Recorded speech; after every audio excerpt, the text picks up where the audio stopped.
DJ Nagesh.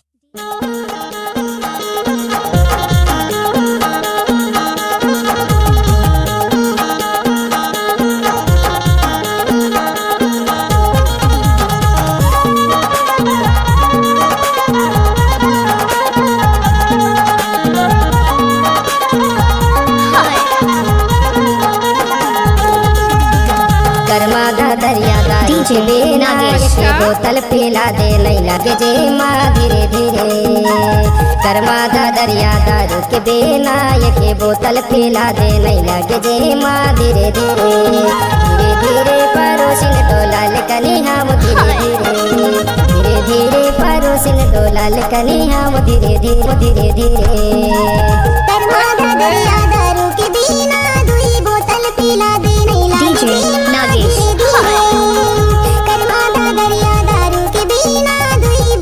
पिला दे नहीं लागे जी माँ धीरे धीरे धीरे धीरे परोसी डोलाल कनिया धीरे धीरे धीरे धीरे परोसी डोलाल कनिया धीरे धीरे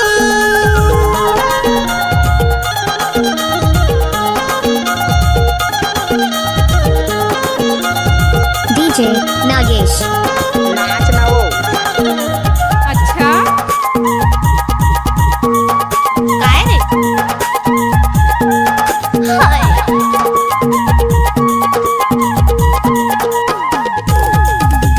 साड़ू के संग मयायो मुर्गा बना दे वो मुर्गा बना दे दारू के संगे सुगर चखना खावा दे वो चखना खावा दे DJ Nagesh.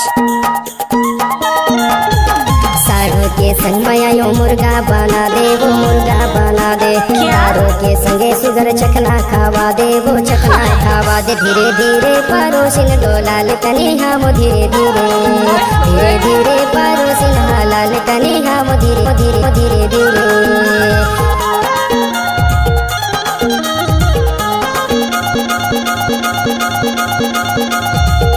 DJ Nagesh.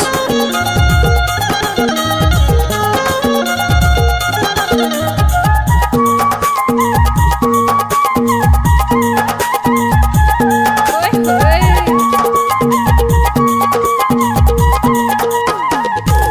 काबूता काम चलते हाल चाल सुना देगा हाल चाल सुना दे पीर माँ तो आ पड़ोसी गुटका खवा देगा गुटका खवा DJ दे Nagesh.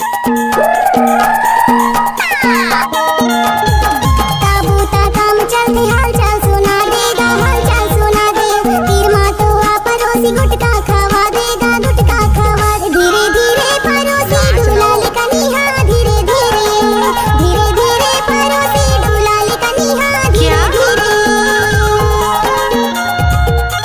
DJ Nagesh.